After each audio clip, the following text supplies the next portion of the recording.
Hello everyone, welcome to learner B for eighth. I am Shivani Chauhan. इस video में हम लोग देखेंगे हिंदी की बुक का चैप्टर 16 पानी की कहानी। तो मैं आगे बढ़ा ही था कि बेर की झाड़ी पर से मोटी सी एक बूंद मेरे हाथ पर आ पड़ी।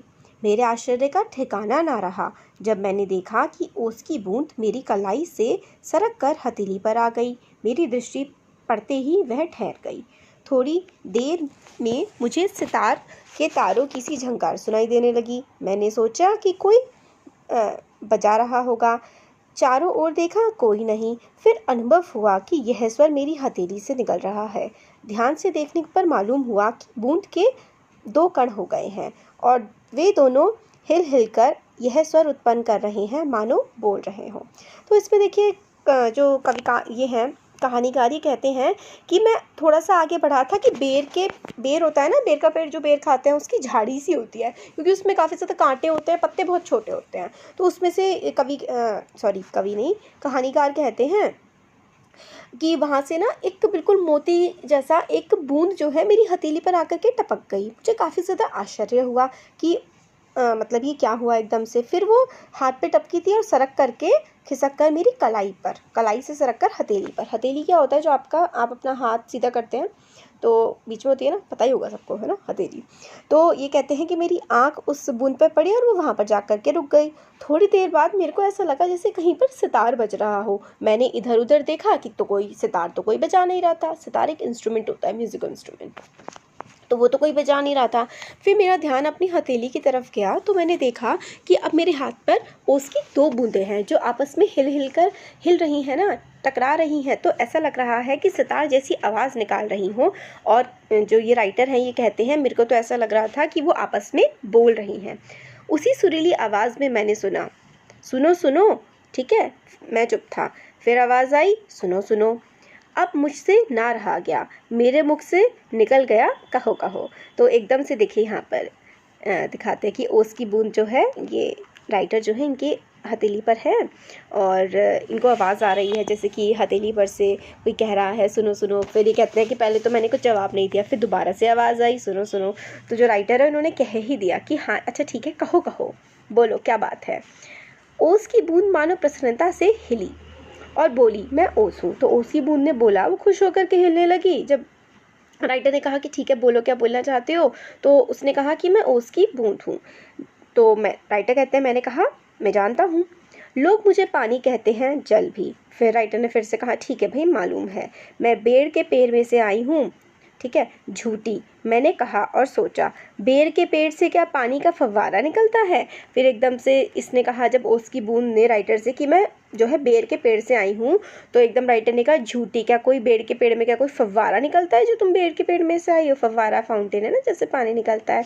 बूंद फिर से हिली, मानो मेरे अविश्वास से उसे दुख हुआ हो। मतलब राइटर ने उसकी बात नहीं मानी ना, तो उसको थोड़ा सा दुख हो गया। सुनो, मैं इस पेड़ के पास की भूमि में बहुत दिनों से इधर उधर घूम रही थी। मैं कणों का हृदय टटोलती फिरती थी कि एकाएक पकड़ी गई। कैसे, मैंने पूछा। तो ये कहती है कि मैं जो है उसकी बूंद बता रही है राइटर को कि जो है मैं पहले कुछ टाइम से ना, मैं जो ये बेरी का पेड़ है ना, इसके पास ऐसे ही मैं इधर उधर घूमती रहती थी। फिर एकदम एक दिन क्या हुआ कि मैं पकड़ी गई। फिर राइटर कहते हैं कि कैसे पकड़ी गई। तो वो बताती है, वह जो पेड़ तुम देखते हो ना, वह ऊपर ही इतना बड़ा नहीं है, पृथ्वी में भी लगभग इतना ही बड़ा है। उसकी बड़ी जड़ें, छोटी जड़ें और जड़ों के रोए हैं। वे रोए बड़े निर्दयी होते हैं। मुझ जैसे असंख्य जल कणों को वो बलपूर्वक पृथ्वी से खींच लेते हैं। कुछ को तो पेड़ एकदम खा जाते हैं और अधिकांश का सब कुछ छीनकर उन्हें बाहर निकाल देते हैं। फिर ये आगे बताती है कि जो तुम पेड़ देख रहे हो ना सामने, ये जितना धरती के ऊपर है, ये इतना ही धरती के नीचे भी है। धरती के नीचे इसकी बहुत सारी जड़ें हैं। ऐसे करके कहती है कि धरती के नीचे जो है ना, इसकी बहुत सारी इस तरीके से जड़ें होती हैं। जितना ये धरती के ऊपर होता है ना, उतना ही धरती के ये नीचे भी होता है। और इस पे ना रोए रोए रोए रोए भी ऐसे ऐसे करके रोए होते हैं इसकी जड़ों पर। और जो आसपास का पानी होता है ना, वो पेड़ खींच लेता है, पेड़ खींच करके अपनी जड़ों को पहुंचा देता है, और जड़ें जो हैं वो सारा का सारा जो भी उस ओस की बूंद में या उस पानी में होता है ना, उसमें से सब कुछ लेकर के जो थोड़ा बहुत बचता है वो फिर से एनवायरनमेंट में वापस फेंक देता है या भेज देता है। क्रोध और घृणा से उसका शरीर कांप उठा। तो ये सारी की सारी बातें जो ओस की बूंद बता रही थी ना कि मेरे साथ ऐसा ऐसा हुआ, तो उसको बहुत ज़्यादा गुस्सा आ रहा था। फिर वो आगे बोलती है, तुम क्या समझते हो वे इतने बड़े हों ही खड़े हैं? उन्हें इतना बड़ा बनाने के लिए मेरे असंख्य बंधुओं ने अपने प्राण नाश किए हैं। मैं बड़े ध्यान से उसकी कहानी सुनता रहा। तो फिर वो जो उसकी बूंद है वो कहने लगी कि ये जो पेड़ हैं इतने बड़े ऐसे ही नहीं हुए हैं, मेरे जैसे भाई बंधु, मतलब मेरे जैसी जो बूंदें होती हैं ना पानी की, बहुत सारी कई हज़ारों लाखों बूंदों ने इनको सींचा है, और मेरी मदद की वजह से ही मेरे जैसे उस जो बूंदें हैं पानी की, मेरे भाई बहन, ठीक है, पानी की बूंदें अपने आप को भाई बहन कह रही है, मतलब अपने और जो दूसरी बूंदें उनको, कि मेरे और मेरे भाई बहनों की हेल्प से ही तो ये इतने बड़े हो पाए हैं। और राइटर उसकी बातें बड़े ध्यान से सुन रहे थे।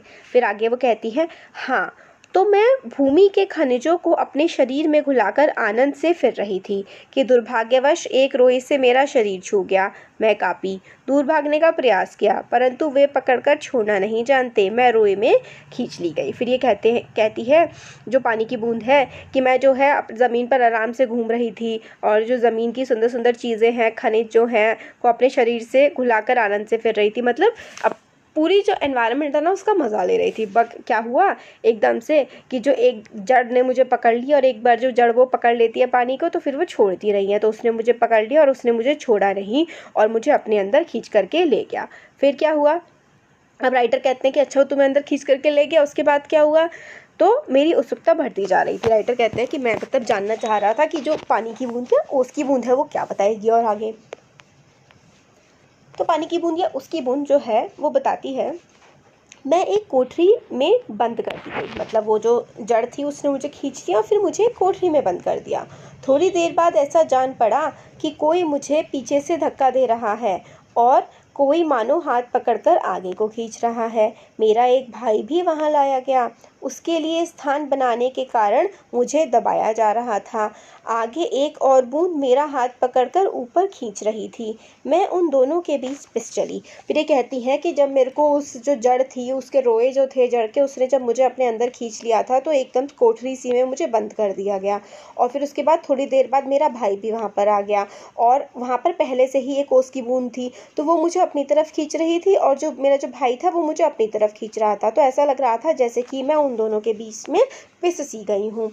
मैंने लगभग 3 दिन तक यह सांसत भोगती रही। मतलब ये जो खींचातानी और दबाव, ये सब मैं 3 दिन तक भुगतती रही। मैं पत्तों के नन्हे नन्हे छेदों से होकर जैसे तैसे जान बचाकर भागी। फिर कहती है कि जब, क्योंकि क्या होता है जब रूट्स होती हैं, रूट से दोबारा पानी यहाँ लीव्स तक आता है ना, तो लीव्स में पोर्स होते हैं। आप लोग 8th क्लास के साइंस में तो पढ़ ही रहे हैं, 6th क्लास से पढ़ते आ रहे हैं। पोर्स होते हैं लीव्स में। पोर्स का मतलब होता है छेद होते हैं। तो ये पानी की बूंद कहती है कि मैं उस पत्ती जो है, पत्ती में जो छेद होता है ना, उसकी हेल्प से मैं दोबारा से बाहर निकल पाई हूँ। मैंने सोचा था कि पत्ते पर पहुँचते ही उड़ जाऊँगी। फिर मैंने सोचा जैसे ही मैं पत्ते पर पहुँचूँगी तभी उड़ जाऊँगी, परंतु बाहर निकलने पर पता लगा कि रात होने वाली थी। अब जैसे ही मैं बाहर निकली तो रात होने वाली थी, और सूर्य जो हमें उड़ने की शक्ति देते हैं जा चुके थे, और वायुमंडल में इतने जल की कण उड़ रहे हैं कि मेरे लिए वहाँ स्थान ही नहीं। तो फिर ये कहते हैं, मतलब देखिए यहाँ पे ना पूरी की पूरी साइंस की बात चल रही है कि किस तरीके से पानी जो है रूट्स में जाता है, ठीक है, एनवायरनमेंट से रूट्स में जाता है, रूट्स की हेल्प से फिर वो पत्तियों में जाता है, फिर पत्तियों में जो है फिर से जब पत्तियाँ अपना पानी वो सारा यूज़ कर लेते हैं उसके बाद वो दोबारा से एनवायरनमेंट में चला जाता है। तो यही बताती है कि जब मैं पत्ती तक पहुँची तो फिर रात हो गई थी, और एनवायरनमेंट में जो है बहुत ज़्यादा पानी की बूंदें थी, मेरे लिए जगह ही नहीं थी, और जो है सूरज जा चुके थे। सूरज की वजह से ही तो मैं पानी में उड़ पाती हूँ।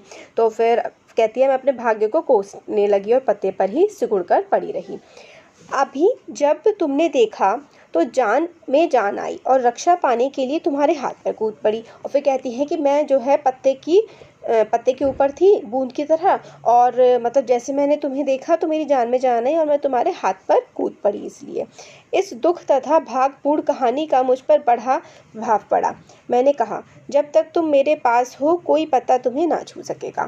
फिर जो राइटर होते हैं वो इतनी दुख भरी कहानी सुन के, जो पत्ती उस बूंद की कहानी सुनते हैं, तो राइटर को बड़ा दुख होता है। तो फिर वो कहते हैं राइटर कि जब तक तुम मेरे पास हो तुम्हें कोई भी छू नहीं पाएगा। फिर भैया तुम्हें इसके लिए धन्यवाद है। मैं जब तक सूर्य ना निकले तभी तक रक्षा चाहती हूँ। उनका दर्शन करते ही मुझ में उड़ने की शक्ति आ जाएगी। मेरा जीवन विचित्र घटनाओं से परिपूर्ण है। मैं उसकी कहानी तुम्हें सुनाऊंगी तो तुम्हारा हाथ तनिक भी ना दुखेगा। फिर वो कहती है कि भैया, राइटर को कहती है कि थैंक यू भाई, कि मतलब तुम मेरी तब तक रक्षा कर लो जब तक जो है सूरज ना निकले, क्योंकि जब सूरज निकल जाएगा तो उसके बाद तो मेरे में उड़ने की शक्ति आ जाएगी। फिर वो कहती है कि मेरी जो लाइफ है वो बहुत सारी कहानियों से भरी हुई है, परिपूर्ण है मतलब भरी हुई है, और मैं तुम्हें वो कहानियाँ सुनाऊंगी तो तुम्हारा हाथ मेरे उस पर रहने से दुखेगा भी नहीं। तो राइटर कहते हैं अच्छा ठीक है सुनाओ कहानी। तो वो कहती है, बहुत दिन हुए मेरे पुरखों मतलब मेरे जो पूर्वज हैं, हाइड्रोजन और ऑक्सीजन नामक दो गैसें सूर्यमंडल में लपटों के रूप में विद्यमान थी। तो कहती हैं कि मेरे पुरखे मतलब मेरे जो एंसेस्टर्स थे उसमें कौन था, हाइड्रोजन था और ऑक्सीजन था। तो कहती हैं कि ये जो सौर्यमंडल मतलब सोलर सिस्टम में जो है ये दोनों प्रेजेंट थे, हाइड्रोजन और ऑक्सीजन। ठीक है, लपटों के मतलब जो है आग के रूप में हाइड्रोजन और ऑक्सीजन प्रेजेंट थे हमारे सोलर सिस्टम में।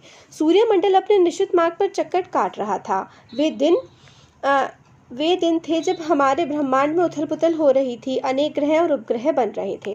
तो फिर ये कहती हैं कि सूर्यमंडल मतलब जो सोलर सिस्टम है वो मतलब अपनी जगह घूम रहा था, और उस समय ना जो ब्रह्मांड था उस समय यूनिवर्स में बड़ी उथल पुथल हो रही थी, मतलब नए नए प्लैनेट्स बन रहे थे, नए नए जो है सोलर सिस्टम्स बन रहे थे। तो ये बताती हैं। ठीक है, उपग्रह मतलब जो होते हैं माइनर प्लैनेट्स होते हैं, जैसे कि एस्ट्रॉइड्स एंड मीटियोर्स वगैरह। फिर राइटर कहते हैं, ठहरो, क्या तुम्हारे पुरखे अब सूर्यमंडल में नहीं हैं? तो फिर एकदम से राइटर पूछता है कि जो तुम्हारे पुरखे हैं ऑक्सीजन, और कौन है इनके पुरखे? पानी की बूंद के पुरखे मतलब एंसेस्टर्स, इनके दादी वगैरह परदादे वगैरह। तो ये कहते हैं क्या राइटर पूछते हैं कि अब तुम्हारे जो पुरखे हाइड्रोजन ऑक्सीजन है क्या अब ये सूर्यमंडल में सोलर सिस्टम में प्रेजेंट नहीं है क्या? तो ये कहती हैं हाँ, उनके वंशज अपनी भयावह लपटों से अब भी उनका मुख उज्जवल किए हुए हैं। हाँ, तो मेरे पुरखे बड़ी प्रसन्नता से सूर्य के धरातल पर नाचते रहते थे। तो कहती है कि जब राइटर कहते हैं कि क्या हाइड्रोजन ऑक्सीजन अब वहाँ पर नहीं है, तो वो कहती है जो सूरज की लपटें हैं ना, लपटें उसकी फॉर्म में ये क्या हो गया, जो सूरज की लपटें हैं उसके फॉर्म में मेरे पुरखे यानी कि हाइड्रोजन ऑक्सीजन वहाँ पे प्रेजेंट है। तो कहते हैं कि मेरे पुरखे हैं काफ़ी खुशी से सूर्य के धरातल मतलब सूरज की जो ज़मीन है उस पर नाचते रहते हैं, आराम से डांस करते रहते हैं। एक दिन की बात है कि दूर एक प्रचंड प्रकाश पिंड दिखाई पड़ा। उनकी आंखें चौंधियाने लगी। यह पिंड बड़ी तेजी से सूर्य की ओर बढ़ रहा था। ज्यों ज्यों पास आ जाता था उसका आकार बढ़ता जाता। यह सूर्य से लाखों गुना बड़ा था। उसकी महान आकर्षण शक्ति से हमारा सूर्य कांप उठा। ऐसा ज्ञात हुआ कि उस ग्रहराज से टकराकर हमारा सूर्य चूर्ण हो जाएगा, पर वैसा हुआ नहीं। वह सूर्य से सहस्त्रों मील दूर ही घूम चला, परंतु उसकी भीषण आकर्षण शक्ति के कारण सूर्य का एक भाग टूटकर उसके पीछे चला। सूर्य से टूटा हुआ भाग इतना भारी खिंचाव संभाल न सका और कई टुकड़ों में टूट गया। उन्हीं में से एक टुकड़ा हमारी पृथ्वी है। यह प्रारंभ में एक बड़ा आग का गोला थी ऐसा, परंतु उन लपटों से तुम पानी कैसे बनी? तो ठीक है, तो अब इसमें ये जो अभी हमने पढ़ा पैराग्राफ, इसका ये मतलब है कि जो पानी की बूंद है ना वो बता रही है कि ऐसा हुआ था कि जो हमारा सूर्य था ना वो पहले काफ़ी बड़ा था, जैसे कि हमारा सूरज है, ठीक है, ये पहले काफ़ी बड़ा था, बट सूरज से भी बड़ा एक और ग्रह आ गया, मतलब सूरज से भी काफ़ी ज़्यादा बड़ा एक और ग्रह आ गया, ठीक है। और वो ग्रह जो था वो मतलब सूरज से भी बहुत ज़्यादा बड़ा था। वो इतना बड़ा था कि वो सूरज के जैसे जैसे पास आता जा रहा था ना, इसकी जो ग्रेविटेशनल फोर्स थी, मतलब वो कहते हैं ना गुरुत्वाकर्षण जो शक्ति होती है उसको इंग्लिश में ग्रेविटेशनल फोर्स कहते हैं, तो उसकी इतनी ज़्यादा स्ट्रॉन्ग थी कि जो हमारा सूरज है ना, हमारे सूरज के ना कई टुकड़े हो गए। जैसे कि सूरज पहले ऐसे था, फिर सूरज के कई सारे छोटे छोटे टुकड़े हो गए, ठीक है, और वो टुकड़े जो है ना वो इसकी तरफ खिंचे चले गए। तो अब सूरज जो है हमारा काफ़ी ज़्यादा छोटा हो गया और बहुत बहुत बहुत सारे सूरज के टुकड़े हो गए। उनमें से ही एक टुकड़ा जो है वो हमारी धरती भी है। धरती जो है ना वो पहले आग का गोला थी, मतलब जैसे सूरज है ना, बिल्कुल वैसे ही धरती आग का गोला थी। फिर धीरे धीरे क्या हुआ, धरती जो आग का गोला थी वो ठंडी होने लगी। फिर राइटर पूछते हैं परंतु उन लपटों से तुम पानी कैसे बनी। फिर जो सूरज की लपटें थी और फिर उससे कई सारे वो विभाजन हो गए, उसमें से एक धरती भी थी, धरती पहले आग का गोला थी। ठीक है, ये सारी बात जो है पानी की बूंद ने राइटर को बता दी। अब राइटर पानी की बूंद से पूछते हैं कि तो उन लपटों से तुम पानी कैसे बनी। मुझे ठीक पता नहीं। हाँ, यह सही है कि हमारा ग्रह ठंडा होता चला गया। तो पानी मतलब लपटों से पानी की बूंदें कैसे बनी, तो बूंद ने कहा कि यह मुझे सही से नहीं पता है, बस मुझे इतना पता है कि हमारा जो ग्रह है ना धरती, जो कि पहले बिल्कुल लपटों से भरा हुआ था, अब ये ठंडा होता गया। और मुझे याद है कि अरबों वर्ष पहले मैं हाइड्रोजन, ये हाइड्रोजन जो है ये हाइड्रोजन है, और ओजोन जो ऑक्सीजन के रासायनिक क्रिया के कारण उत्पन्न हुई। इसका ये मतलब है कि मतलब ये कहती है कि किस तरीके से मैं लपटों से पानी बनी ये तो मुझे याद नहीं, मगर कई अरब मतलब बहुत हज़ार साल पहले जो हाइड्रोजन है और ऑक्सीजन है, इनके रसायन मतलब इनके कॉम्बिनेशन की वजह से मैं क्या बनी, मैं H2O बन गई, मैं पानी बन गई। ठीक है, तो ये बात ये कहते हैं कि इनके जो है मिलन की वजह से ही मैं H2O बन गई, पानी बन गई। फिर आगे बताती है, उन्होंने आपस में मिलकर अपना प्रत्यक्ष अस्तित्व गवा दिया और मुझे उत्पन्न कर दिया। तो ये कहती है कि मतलब उन्होंने अपना अस्तित्व, मतलब पहले वो क्या था, हाइड्रोजन था और ऑक्सीजन अलग अलग था, फिर उनका अस्तित्व खत्म हो गया, वो अलग अलग नहीं रहे, वो अब क्या बन गए, वो तो अब वाटर H2O बन गए। तो उन्होंने अपना अस्तित्व मतलब अपनी पर्सनालिटी अलग अलग खो दी और वो मिल करके एक नई चीज़ बन गए, यानी कि पानी बन गया। और ये ओस की बूंद कहती है कि मैं बन गई, उत्पन्न हो गई पानी। मैं उन दिनों भाप के रूप में पृथ्वी के चारों ओर घूमती फिरती। तो जो पृथ्वी है, अब मैं ऑक्सीजन और हाइड्रोजन जो मिले, ये भाप बन करके मैं पृथ्वी के भाप के रूप में कहती है कि मैं पृथ्वी के चारों ओर चक्कर लगाने लगी। उसके बाद ना जाने क्या हुआ, जब मुझे होश आया तो मैंने अपने को ठोस बर्फ के रूप में पाया। फिर कहती है कि फिर पता नहीं क्या हुआ, मैं तो पहले भाप बन के घूमने लगी थी, फिर एकदम से पता नहीं क्या हुआ, जैसे मैं बेहोश हो गई या जो भी हुआ, फिर जब मुझे होश आया तो मैंने देखा मैं भाप नहीं रही, मैं तो बर्फ़ बन चुकी हूँ। इस तरीके का उसको पता लगा। फिर आगे कहती है, मेरा शरीर पहले भाप रूप में था और वह अब अत्यंत छोटा हो गया। पहले मैं जो थी भाप में थी, पर अब तो मैं काफ़ी ज़्यादा छोटी हो गई, बर्फ़ जैसी बन गई। वह पहले से कोई 17वां भाग रह गया होगा। पहले जैसे इतना बड़ा था तो उसमें से अब मेरा सिर्फ इतना सा भाग रह गया, मैं बहुत ज़्यादा छोटी हो गई। मैंने देखा मेरे चारों ओर मेरे असंख्य साथी बर्फ़ बने पड़े हैं। तो कहने लगी कि मैं और मेरे सारे के सारे साथी क्या बन गए, हम सब के सब बर्फ़ बन गए। जहाँ तक दृष्टि जाती, बर्फ़ के अतिरिक्त कुछ दिखाई ही नहीं पड़ता था। जिस समय हमारे ऊपर सूर्य की किरणें पड़ती थीं तो सौंदर्य बिखर पड़ता था। फिर कहती थी कि जो बर्फ़ पे जब सूरज की रोशनी पड़ती थी तो सारी जगह सुंदर सुंदर हो जाती थी। हमारे कितने साथी ऐसे भी थे जो बड़ी उत्सुकता से आंधी में ऊंचा उड़ने, उछलने कूदने के लिए कमर कैसे तैयार बैठे रहते थे। फिर कहती है कि जैसे ही सूरज की रोशनी पड़ती थी, आंधी वांधी आती थी, तो हमारे काफ़ी सारे साथी इधर उधर डोलने लगते थे, मतलब पानी की बूंदें इधर उधर घूमने लगती थी। बड़े आनंद का समय रहा होगा वहाँ। फिर राइटर कहते हैं बड़ा मज़ा आता होगा। तो वो कहती है हाँ, बड़े आनंद का। कितने दिनों तक रहे थी तुम? तो राइटर पूछते हैं उसकी बूंद से कि तुम वहाँ कितने दिनों तक रही थी? तो वो कहती है कई लाख वर्षों तक। कई लाख, हाँ, चौको नहीं। मेरे जीवन में 200 वर्ष दाल और नमक के समान भी नहीं है। तो वो कहती है मेरी जो ज़िंदगी है ना ओस की बूंद की, वो 100-200 साल तो मतलब ऐसा होता है जैसे कि दाल में नमक हो, मतलब बहुत ही कम। मेरे ऐसे दीर्घजीवी से वार्तालाप करते जान अपने को धन्य माना और ओस की बूंद के प्रति मेरी श्रद्धा बढ़ चली। तो दीर्घजीवी मतलब इतना लंबा जीवन जीने वाले। तो यहाँ पे राइटर बोल रहे हैं कि जब मैंने इतना ज़्यादा अरबों साल, मतलब जब धरती बनी भी नहीं थी, जब सूर्य था, उस समय के जो जीव है ये पानी, इससे जब मैंने बात करी तो मैंने अपने जीवन को धन्य माना। मतलब राइटर कहते हैं कि मैंने सोचा कि मेरा जीवन तो जैसे सफल हो गया हो और मेरी जो श्रद्धा है, मेरी भक्ति, वो उस ओस की बूंद की तरफ बढ़ने लगी। आगे कहते हैं, हम शांति से बैठे एक दिन हवा से खेलने की कहानियाँ सुन रहे थे कि अचानक ऐसा अनुभव हुआ मानो हम सरक रहे हों। सबके मुख पर हवाइयाँ उड़ने लगी। अब क्या होगा? फिर वो कहते हैं कि एक दिन हम लोग शांति से बैठे हुए थे और हवा से खेलने की कहानियाँ सुन रहे थे। मतलब हम बैठे हुए थे और हवा से हम लोग कहानियाँ सुन रहे थे। फिर एकदम से क्या हुआ, अचानक पता नहीं क्या होने लगा, सबके मुँह से हवाइयाँ उड़ने लगी। इतने दिन आनंद से काटने के पश्चात अब दुख सहन करने का साहस हम में ना था। फिर कह रहे हम लोग बर्फ़ थे, आराम से रह रहे थे, फिर एकदम से पता नहीं क्या विपदा आ गई, हम आराम से रह रहे थे, अब हमें संकट को झेलने की ताकत नहीं बची थी। बहुत पता लगाने पर हमें ज्ञात हुआ कि हमारे भार से ही हमारे नीचे वाले भाई दबकर पानी हो गए हैं। उनका शरीर ठोसपन को छोड़ चुका है और उनके तरल शरीर पर हम फिसल चले हैं। तो अब ये कहती हैं कि हम लोग इतनी बर्फ़ ऊपर की भारी थी कि जो नीचे की परत थी ना, अब वो पानी बन चुकी है। अब पानी बनने के कारण अब वो मतलब हम उस पर फिसल रहे हैं, अब हम फिसल रहे हैं तो हमसे चला नहीं जा रहा। फिर आगे बताती हैं, ये चैप्टर थोड़ा ना बड़ा है तो शायद वीडियो थोड़ी बड़ी हो जाएगी। तो मैं कई मास समुद्र में इधर उधर घूमती रही। फिर कहती है कि अब सब कुछ पानी बन गया तो कई मास कई महीनों तक ये जो ओस की बूंद है, ये कहती है कि मैं ऐसे ही इधर उधर समुद्र में घूमती रही। फिर एक दिन गर्म धारा से भेंट हुई, मतलब जो गर्म धारा मतलब एकदम से गर्मी की लपट आती है ना, उससे मेरी मीटिंग हो गई। धारा के चलते अस्तित्व को ठंडक पहुंचाने के लिए हमने उसकी गर्मी सोखनी प्रारंभ कर दी और इसके फलस्वरूप मैं पिघल पड़ी और पानी बनकर समुद्र में मिल गई। फिर कहती है कि और ज़्यादा गर्म जब हवा चलने लगी तो जो मेरा बर्फ़ का स्वरूप था वो बिल्कुल पिघल गया और मैं बिल्कुल जो है पानी बनकर समुद्र में मिल गई। समुद्र का भाग बनकर मैंने जो दृश्य देखा वह वर्णनातीत है। फिर कहती है जब मैं समुद्र का हिस्से बन गई तो उसके बाद जो मैंने अपने आसपास देखा वो वर्णन करने योग्य, वर्णनातीत मतलब कि जिसका वर्णन ही ना किया जा सके, जिसको बताया ही ना जा सके, इतना गजब है।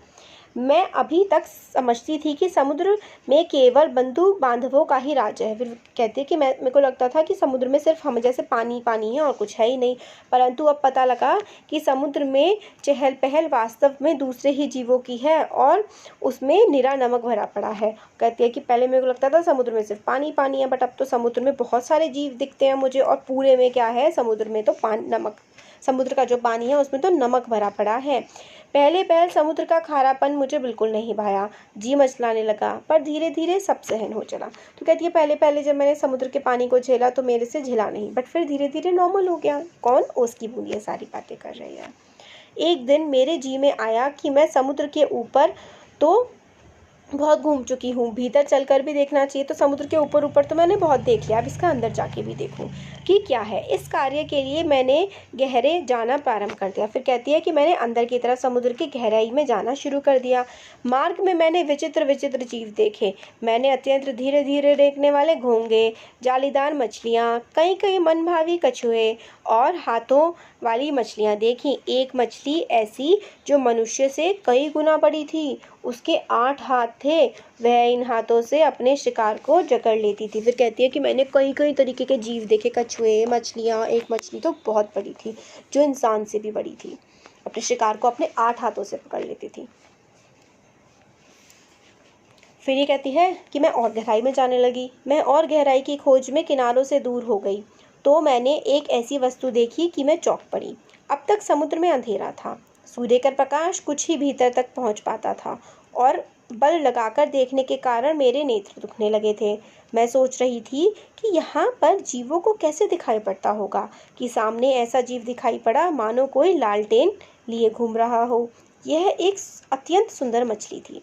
इसके शरीर से एक प्रकार की चमक निकलती थी जो इसे मार्ग दिखलाती थी। इसका प्रकाश देखकर कितनी छोटी छोटी अनजान मछलियाँ इसके पास आ जाती थीं और यह जब भूखी होती तो पेट भर उनका भोजन करती थी। फिर ये ओस की बूंद कहती है कि जब मैं पानी के और नीचे नीचे जाती रही तो सूरज का प्रकाश तो खत्म हो गया, मेरी आंखें दर्द करने लगी। फिर जैसे ही मैंने देखा कि एक चमकदार सी कोई चीज़ लालटेन हो जैसे, मतलब कुछ चमकदार सी चीज़ मुझे दिखाई पड़ी, तो वो एक तरीके की मछली थी और उस मछली के आसपास बहुत ही छोटी छोटी छोटी छोटी मछलियाँ प्रेजेंट थी। तो वो जो छोटी मछलियाँ थी, जब वो बड़ी मछली जो चमक रही थी, जब उसको भूख लगती तो अपने आसपास की छोटी मछलियों को खा जाया करती थी। तो कहती है कितनी विचित्र, कितनी अजीब सी बात है। जब मैं और नीचे समुद्र की गहरी तक में पहुंची तो देखा कि वहाँ भी जंगल है। तो समुद्र के नीचे बिल्कुल वहाँ भी उन्हें ओस की बूंद को जंगल मिल गया। छोटे ठिगने मोटे पत्ते वाले पेड़ बहुतायत में उगे हुए थे, मतलब छोटे छोटे और मोटे पत्ते वाले पेड़ वहाँ पर समुद्र के बिल्कुल गहराई तल में उगे हुए हैं। वहाँ पर पहाड़ियाँ हैं, घाटियाँ हैं। पहाड़ी ऐसी और घाटी होती है जो नीचे की तरफ होती है, घाटियाँ हैं। इन पहाड़ियों की गुफाओं में नाना प्रकार के जीव रहते हैं, मतलब अलग अलग तरीके के जीव रहते हैं जो निपट अंधे तथा महाआलसी होते हैं। वो कहती है कि बहुत सारे जीव रहते हैं समुद्र की गहराइयों में, बहुत तरीके के एनिमल्स रहते हैं और जो बिल्कुल मतलब अंधे होते हैं, जिन्हें दिखाई भी नहीं देता, और जो बहुत ही आलसी भी होते हैं।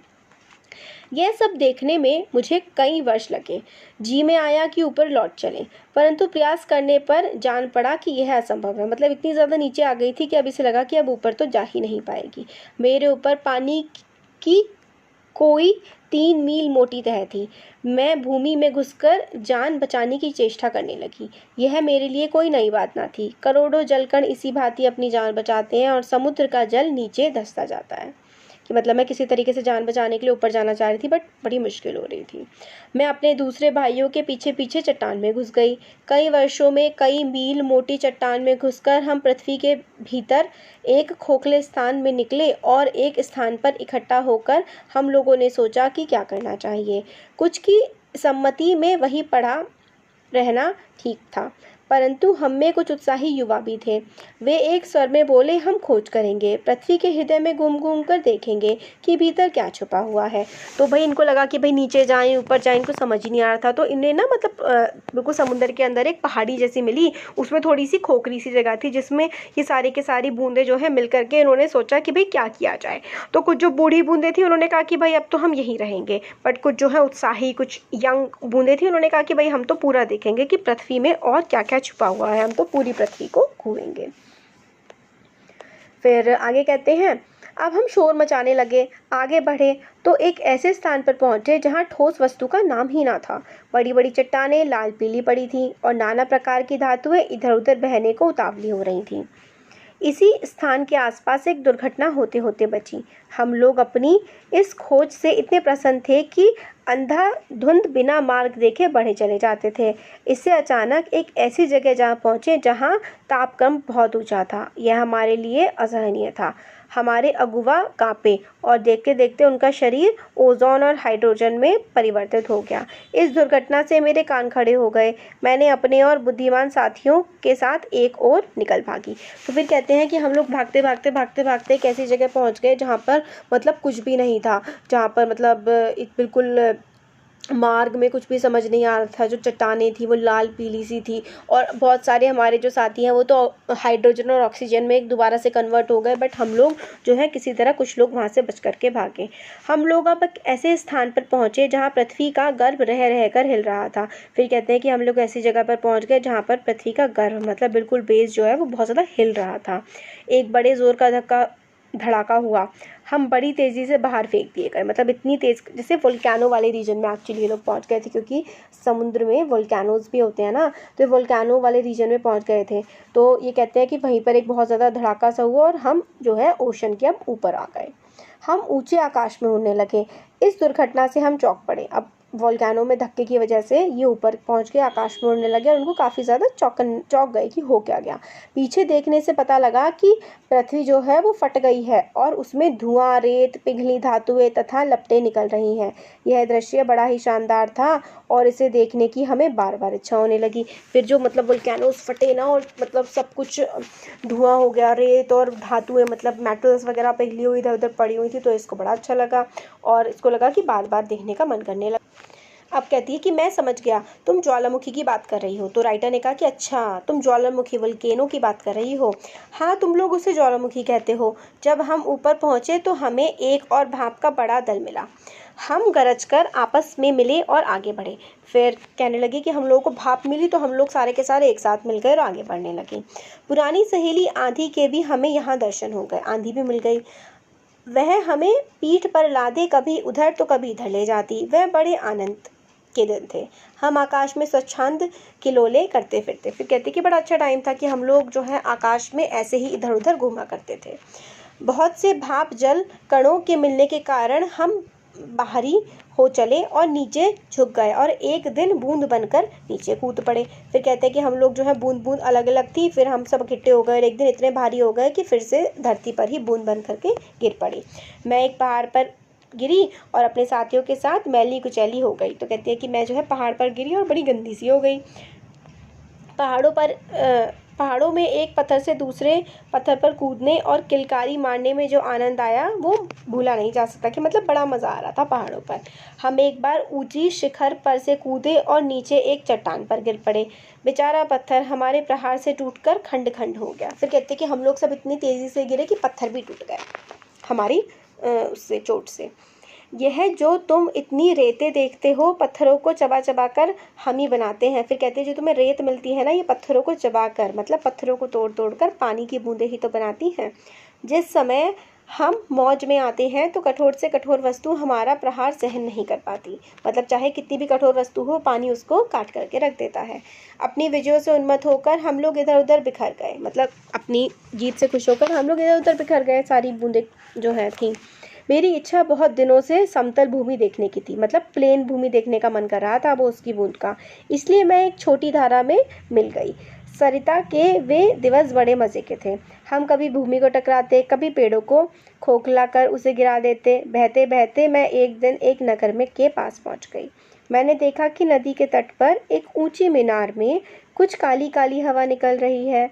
मैं उत्सुक हो उसे देखने को क्या बढ़ी कि अपने हाथों दुर्भाग्य को न्योता दिया। ज्यों ही मैं उसके पास पहुंची, अपने और साथियों के साथ एक मोटे नल में खींच ली गई। कई दिनों तक मैं नल नल घूमती फिरी।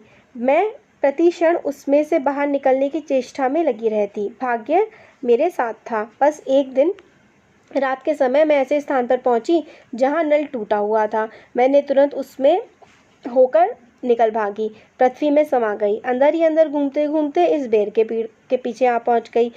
वह रुकी, सूर्य निकल आए थे। तो अब यहाँ पे बताती हैं कि मैं आराम से घूम रही थी, बट एकदम से क्या हुआ कि मेरे को हैंडपंप ने अपने नीचे खींच लिया। अब मैं जब ज़मीन के जो नीचे चली गई तो बिल्कुल मज़ा नहीं आया। अब मैंने उसकी बूंद कह रही है कि मैंने सोचा कि किस तरीके से मैं इस हैंडपंप मतलब ज़मीन के नीचे से जो है वो ऊपर की तरफ निकल पाऊँ। तो मतलब बड़ी परेशान थी ये। फिर धीरे धीरे खोखला हैंडपंप मिला तो ये और आगे ज़्यादा बढ़ने लगी, और उसी की वहीं से ही ये उस ज़मीन के नीचे नीचे नीचे नीचे हो करके ही तो ये इस बेरी के पेड़ पर पहुंची थी। अब फिर कहती है वह रुकी, सूर्य निकल आए थे। अब वो कहानी सुना रही थी, बट कहानी सुनाते सुनाते जो है दिन हो गया था। बस मैंने कहा हाँ, मैं अब तुम्हारे पास नहीं ठहर सकती। सूर्य निकल आए हैं, तुम मुझे रोक कर नहीं रख सकते। वह उसकी बूंद धीरे धीरे घटी और आंखों से ओझल हो गई। तो फिर जब सूरज निकल आए तो तब तक पूरी कहानी भी हो चुकी थी कि कैसे कैसे वो उसने ट्रैवल किया। अब जो है सूरज निकल आए तो उसकी बूंद धीरे धीरे राइटर के हाथ से छोटी होने लगी और हवा में उड़ गई। तो ये हम लोग का चैप्टर था पानी की कहानी के बारे में। कैसा लगा वीडियो ज़रूर बताइए। बड़ा चैप्टर था इसलिए आधा घंटा लग गया। तो वीडियो कैसा लगा ज़रूर बताइएगा। अच्छा लगा तो लाइक करिए, चैनल को सब्सक्राइब करिए, अपने फ्रेंड्स के साथ भी इसको ज़रूर शेयर करिएगा। Thank you so much.